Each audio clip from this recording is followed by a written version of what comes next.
Boa noite, Pernambuco. Boa noite, Brasil. Estamos começando a partir deste momento mais uma da série de entrevistas com os candidatos que disputam o Senado por Pernambuco. Hoje a última da série que começou desde a semana retrasada. A nossa convidada de hoje, esse espaço de hoje, vai ser cedido 1h20 para a candidata do PV ao Senado, a candidata Renê Patriota. Ela vai ser sabatinada aqui, né, por jornalistas, por estudantes universitários, por representantes de organizações não governamentais, enfim. Nós vamos começar o programa com o perfil da candidata Renê Patriota. Renê Patriota nasceu em Arapiraca, Alagoas, em 27 de julho de 1956. É advogada e candidata pelo Partido Verde PV com o número 433. Boa noite, candidata. Por que iniciar na política disputando uma eleição para o Senado? Bom, boa noite. Quero agradecer a todos, agradecer o tempo da entrevista.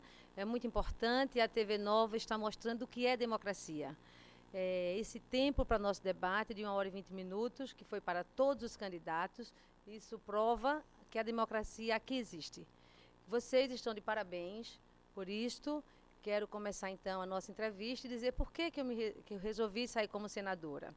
Primeiro porque, se eu pensasse em ser deputada, podia até pensar em ganhar as eleições. Mas saindo como senadora, eu tenho certeza que vou ganhar as eleições.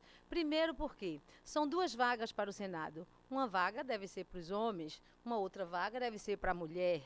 E aí o primeiro motivo. O outro motivo é que, por que tem que ser senadores apenas os mesmos?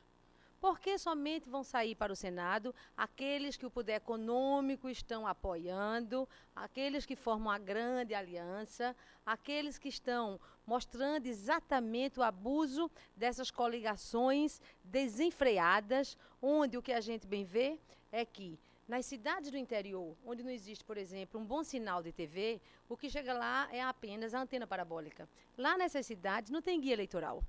Esse final de semana eu estava passando na cidade de Custódia e entrei no restaurante e ia saindo um rapaz. E eu perguntei, você vota em Renê Patriota para o Senado? Ele disse, Renê Patriota quem é? Quem é este homem? Quem é este homem? Eu falei, não é homem. Aí mostrei meu retratinho. Ele, é você? Então vou votar em você. Em Custódia, veja, Arco Verde. Algumas residências, eles têm um sinal, porque tem uma antena, mas assim, a maioria da população não tem acesso à informação. Então, nós temos uma tecnologia, que é a antena parabólica, e não temos a informação. E por que o TRE, e por que o TSE, e por que os grandes candidatos coligados não brigam para que o sinal da antena parabólica, naquele momento do guia eleitoral, as televisões que repassam o guia, por que não repassam o sinal para aquelas cidades? Porque o poder econômico quer as pessoas desinformadas. Porque as pessoas estão desinformadas, o que chega lá é o helicóptero, é o avião, é aquele candidato forte e rico com todas as suas bandeiras e que dão a impressão aos pobres que são fortes. Quando, na verdade, quanto maior a aliança, quanto maior esse grupo, menor a responsabilidade e o compromisso com o cidadão. Por isso que eu sou candidata ao Senado, para desafiar esse grande acordo, para desafiar esses poderosos que pensam que já ganharam as eleições. Tanto que a imprensa escrita trata esses senadores como os principais senadores. Os principais senadores nós vamos conhecer nas urnas no dia 3 de outubro. Então não existe principal. Somos todos iguais perante a lei. Somos todos candidatos ao Senado. Por que se privilegia tanto esses outros? Então, por isso que eu sou candidata ao Senado, para desafiar, para inovar, para dizer que é possível, para dizer que o voto do cidadão é um peso só. Do rico, do pobre, do preto, do branco, qualquer pessoa. E agora também do preso não condenado. O voto do cidadão é uma coisa só. Hoje, no dia 3 de outubro, digamos assim, é o dia do poder.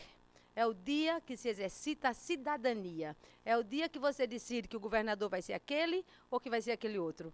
E aí é o dia que você tem a sua maior arma, que é o seu voto. Por isso, eu conto com o voto dos pernambucanos e das pernambucanas para no dia 3 de outubro eleger Renê Patriota senadora do estado de Pernambuco. Deixa eu apresentar aqui a bancada de universitários convidados hoje para fazer perguntas aqui para Renê Patriota. são estudantes da Universidade Católica de Pernambuco. Sejam todos bem-vindos. Um abraço a todos os estudantes que nos acompanham neste momento lá na Católica, né? Rodrigo Lins é o primeiro lá da ponta, é estudante do 8º período do curso de jornalismo, né? Elaine Batista, estudante do 7º período do curso de jornalismo, né? E o Kleber Nunes, estudante do 7º período do curso de jornalismo. Eu começo com você, Kleber. Boa noite, a tua pergunta. Boa noite, Pedro Paulo. Boa noite, candidato. Boa noite a todos. A senhora falou aí do interior, que falta informação, e a informação é, sem dúvida, a essência da educação, que é um problema crônico no nosso país. Gostaria de saber quais são as suas propostas para essa área, em especial a educação de base. Nós temos um problema muito sério, que é exatamente a falta dessa educação nas escolas públicas. Quando a gente tem um filho, ele logo, a partir dos 3 anos, um menino de classe média, alta, ele vai logo para uma escola. O menino pobre, ele fica na rua, ou fica com a mãe nos sinais. Não existe creche suficiente para essas crianças, não existe escola pública de qualidade para essas crianças, e eles ficam nas ruas. Nós todos já vimos como essas crianças ficam na rua, sem uma proposta, sem um propósito. Então, a educação deverá ser tratada com prioridade e com cuidado, do mesmo jeito que a gente gostaria de fazer para o nosso próprio filho. A educação, ela terá que ser em regime integral. Ela terá que ser atrativa para o aluno, para poder ele sentir desejo de ir para a escola. A escola tem que ser aquele tipo que o menino vai acordar a mãe todo dia, bem cedo, para dizer que quer ir para a escola. E não aquela escola que não tem conforto, não tem estrutura, não tem espaço, que até a professora vai para a escola na marra, constrangida. Então, a educação deverá ser uma prioridade absoluta, uma luta, uma bandeira que não pode ser desleixada. E nós temos apenas a educação hoje de qualidade nas escolas privadas.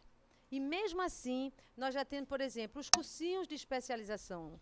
Quando o aluno termina o 3º ano científico, se ele quer fazer vestibular, já existe aí uma escola privada, um cursinho de matemática, um cursinho de português, um cursinho de química. Então, vejam, na minha época do vestibular, 30 anos atrás, de medicina, aliás, 30 anos que eu sou formada em medicina. Então, em 80 eu me formei em medicina, em 75 eu terminei o 3º ano e fiz vestibular. Terminei o 3º ano científico e fiz logo vestibular e passei naquela época. Mas hoje, para se passar, você tem que fazer um cursinho de biologia, um cursinho de matemática. E o pai, então, tem que ter dinheiro, porque essa ansiedade de tantos cursinhos é exatamente para o aluno ir para a escola pública.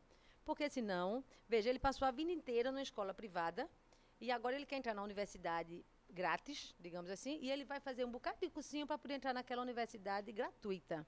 Quando, na verdade, o ensino ele tem que ser igualitário para todos. Senão, as pessoas mais pobres vão ter que ficar sempre dependentes das cotas. E a cota é como... Bom, a gente não pode desconsiderar a cota. A cota é uma oportunidade que o governo abriu para que se veja aquele aluno que foi excluído. Mas a exclusão ela deverá ser cuidada e evitada desde cedo. Desde o útero, ou seja, intraútero, nós já temos que pensar naquela criança que vai nascer e que vai ter que ter uma creche adequada, que vai ter que ter uma escolinha adequada. Ele vai ter que ter um cuidado, porque senão a gente vai ter apenas esse mercado para os estudantes de classe média alta e para os pobres, nada. Olha, daqui a pouquinho nós vamos ter a participação, as perguntas dos jornalistas convidados aqui, né, para a candidata Renê Patriota ao Senado pelo PV. Mais uma pergunta, agora é a vez da Elaine Batista, do 7º período de jornalismo lá da Católica. Boa noite, candidata. Boa noite a todos. Assim como a educação é um problema aqui em Pernambuco, é a saúde também. Em entrevista em Caruaru, a senhora fez críticas à saúde, ao atual plano de saúde do governo. E assim, chamou até os hospitais de hospitais para inglês ver. Quais são as suas propostas para a saúde pública em Pernambuco? Primeiro, a gente precisa chamar a atenção, que foi interessante essa semana, alguém disse, eu vou fazer isso, eu vou fazer aquilo, etc. O senador, ele não vai fazer nada. Ele vai legislar e ele vai fiscalizar. Então, a execução é do governo. O governo é que constrói, o governo é que contrata, o governo é que faz a licitação, etc. e tal. Mas o que a gente tem que fazer em relação à saúde? Este modelo de saúde que o governo do estado estabeleceu aqui em Pernambuco é extremamente absurdo. Ele construiu lindos hospitais com dinheiro público, entregou esses hospitais à rede privada. Ou seja, é um hospital público de gestão privada. O Hospital Miguel Arraes é um hospital muito bonito. E até em homenagem ao Dr. Miguel Arraes, é muito bom. A gente tem um respeito muito grande pelo governador Miguel Arraes, pela sua luta, pela sua história. Aquele hospital, então, merece ter esse nome. Agora, um hospital com este nome, que assim que inaugurou, excluiu idosos, assim que inaugurou, não abriu suas portas para qualquer pessoa que pudesse lá entrar, então significa que um hospital foi construído, como eu disse, para inglês ver. Por quê? Nós já acompanhamos pela imprensa quando muitos pacientes são atendidos pelas UPAs, ou até que sofreram acidente na frente do Hospital Miguel Arraes e que lá não entraram. Foram, até que chegaram naquela recepção, mas foram transferidos para o Hospital Otávio de Freitas e que ficou no Otávio de Freitas. No dia 31 de dezembro, a ADUZEPS, que é a associação que eu fundei há 15 anos, nós entramos com ação popular na Justiça, com ação civil pública, melhor dizendo, para que fossem transferidos os 50 pacientes com fratura de fêmur, com fratura no braço, com politraumatizados, que estavam já há dias no Hospital Otávio de Freitas, no Hospital da Restauração, no Hospital Getúlio Vargas. Ganhamos uma liminar. Ai, que maravilha, véspera de Ano Novo ganhamos uma liminar para a alegria daqueles familiares. Mal virou o dia, mal virou o ano, e aí o presidente do tribunal à época, o doutor Jones Figueiredo, cassou a liminar, o que nos causou bastante espanto. Ora, quando a gente entra com ação na justiça, que pede a transferência daqueles pacientes que estão às vezes precisando de leito de UTI ou de cirurgia para o hospital da rede privada, exclusivamente privada, a gente já entrou com N ações na Justiça para transferir o paciente que está no Getúlio para o Santa Joana, da Restauração para o Memorial São José e para outros hospitais privados, para o Hospital Português ou para a Esperança. Nunca um desembargador